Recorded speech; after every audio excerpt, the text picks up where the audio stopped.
అయితే మీరు చీకటిలో నుండి ఆశ్చర్యకరమైన తన వెలుగులోనికి మిమ్మును పిలిచిన వాని గుణాతిశయములను ప్రచురము చేయ నిమిత్తము ఏర్పరచబడిన వంశమును, రాజులైన యాజక సమూహమును, పరిశుద్ధ జనమును, దేవుని సొత్తైన ప్రజలనై ఉన్నారు.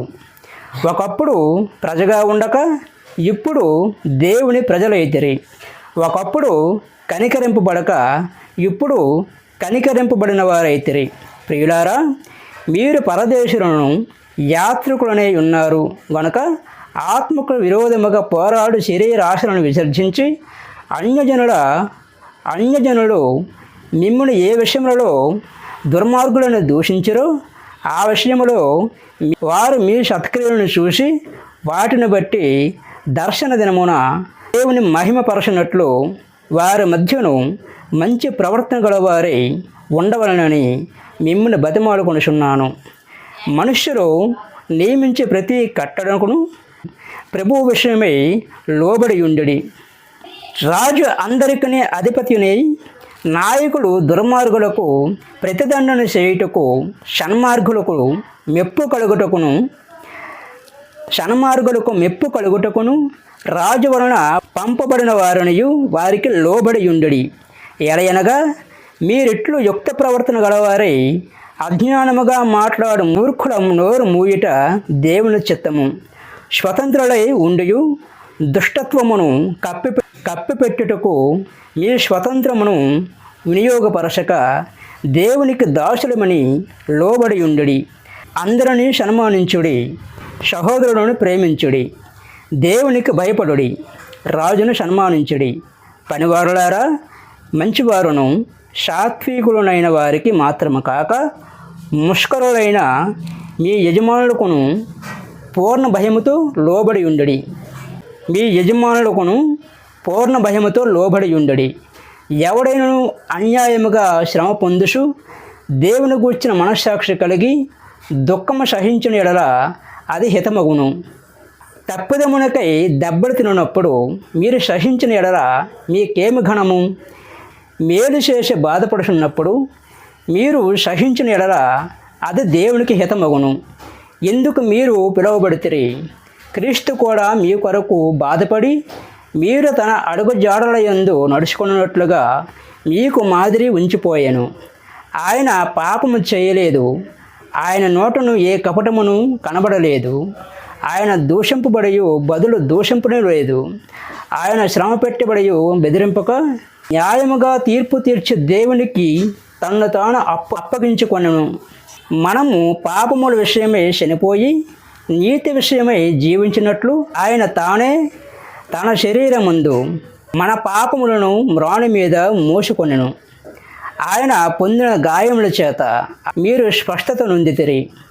మీరు గొర్రెవలయు దారి తప్పిపోతిరి కానీ ఇప్పుడు మీ ఆత్మల కాపరయు అధ్యక్షుడనైన ఆయన వైపునకు మళ్ళీ ఉన్నారు. 3వ అధ్యాయము. అటువలే స్త్రీలారా, మీరు మీ స్వపురుషులకు లోబడి ఉండుడి. అందువలన వారిలో ఎవరైనాను వాక్యమునకు అవిధేయులైతే వారు భయముతో కూడిన మీ పవిత్ర ప్రవర్తనను చూసి వాక్యము లేకుండానే తమ భార్యల నడవడల వలన రాబట్టబడవచ్చును. జడలు అల్లుకొనుటయు, బంగారు నెగలు పెట్టుకొనకయు, వస్త్రములు ధరించుకొనుటయునైనా వెలుపటి అలంకారము మీకు అలంకారముగా ఉండక సాధువైనట్టు మృదువైనట్టు గుణమును అక్షయ అలంకారములకు మీ హృదయపు అంతరంగ స్వభావము మీకు అలంకారముగా ఉండవలెను. అది దేవుని దృష్టికి మిగుల విలువగలది. అటువలే పూర్వము దేవుని ఆశ్రయించిన పరిశుద్ధ స్త్రీలను తమ స్వపురుషులకు లోబడి యుండుడి చేత తమను తాము అలంకరించుకునేరి. ఆ ప్రకారము సారా అబ్రహామును యజమానుడని పిలుచుచు అతనికి లోబడి ఉండెను.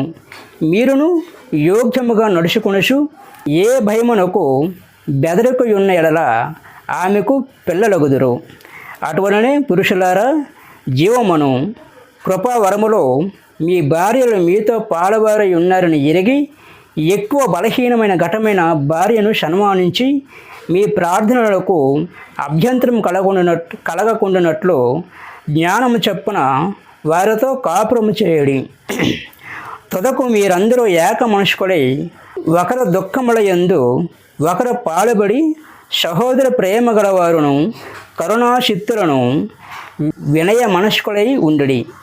ఆశీర్వాదములకు వారసులొకటకు మీరు పిలువబడుదురు గనుక కీడుకు ప్రతికీడైనను దూషణకు ప్రతిదూషణైనను చేయక దీవించుడి. జీవమును ప్రేమించి మంచి దినములు చూడగోరువారు చెడ్డదాన్ని పలకకుండా తన నాలుకను కపటపు మాటలు చెప్పకుండా తన పెదవులను కాచుకొనవలను.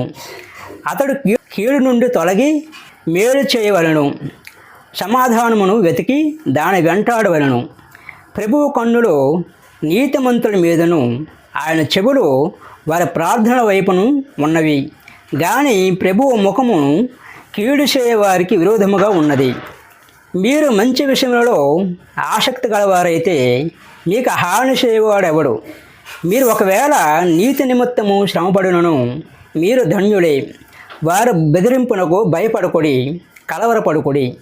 నిర్మలమైన మనస్సాక్షి కలిగిన వారై మీలో ఉన్న నిరీక్షణను గూర్చి మిమ్మును హేతువు అడుగు ప్రతి వానికిని సాత్వికముతోను భయముతోను సమాధానము చెప్పుటకు ఎల్లప్పుడూ సిద్ధముగా ఉండి మీ హృదయముల యందు క్రీస్తును ప్రభువుగా ప్రతిష్ఠించుడి.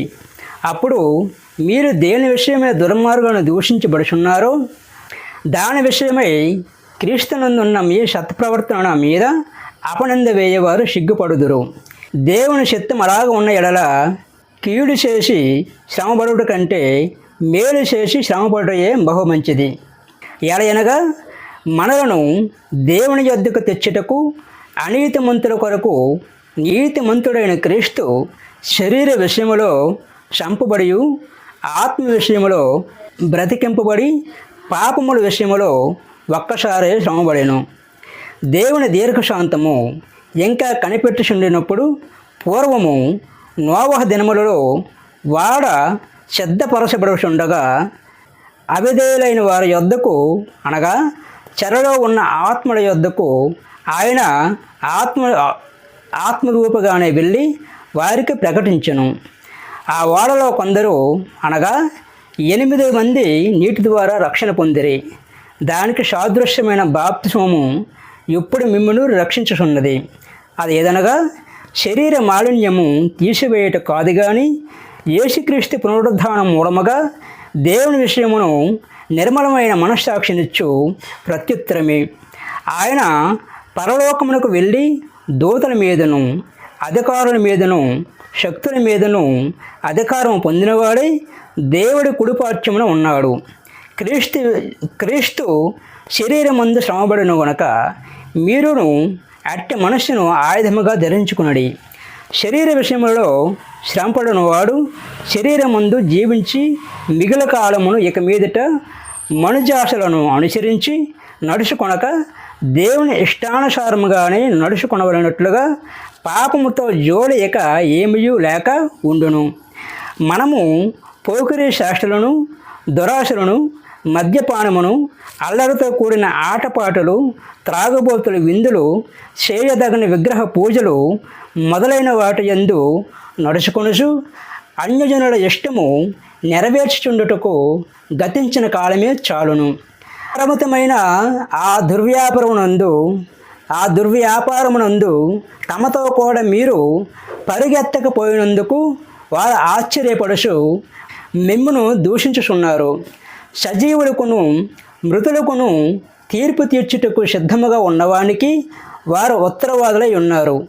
మృతులు శరీర విషయంలో మానవరీత్యా తీర్పు పొందినట్లును ఆత్మ విషయంలో దేవుని బట్టి జీవించినట్లును వారికి కూడా సువార్త ప్రకటింపబడెను. అయితే అన్నిటి అంతము సమీపమై ఉన్నది కాగా మీరు స్పష్టబుద్ధి గలవారై ప్రార్థనలు చేయుటకు మెలకువగా ఉండుడి. ప్రేమ అనేక పాపములను కప్పున గనుక అన్నిటికంటే ముఖ్యముగా ఒకని ఎడల ఒకడు మిక్కటమైన ప్రేమ గలవారై ఉండుడి. శనుగు కొనకుండా ఒకనికి ఒకడు ఆతిథ్యం చేయుడి. దేవుని నానా విధమైన కృపా విషయమై మంచి గృహ నిర్వాహకుడై ఉండి ఒక్కొక్కడు కృపావరము పొందిన కొలది ఒకనికొకడు ఉపచారం చేయుడి. ఒకడు బోధించిన ఎడల దైవోక్తులకు బోధించినట్లు బోధింపవలను. ఒకడు ఉపచారం చేసిన ఎడల దేవుడు అనుగ్రహించు సామర్థ్యము నుండి చేయవలను. ఇందువలన దేవుడు అన్నిటిలోనూ యేసుక్రీస్తు ద్వారా యుగ యుగములకు మహిమయు ప్రభావమును ఆయనకుండునుగాక. ఆమేన్.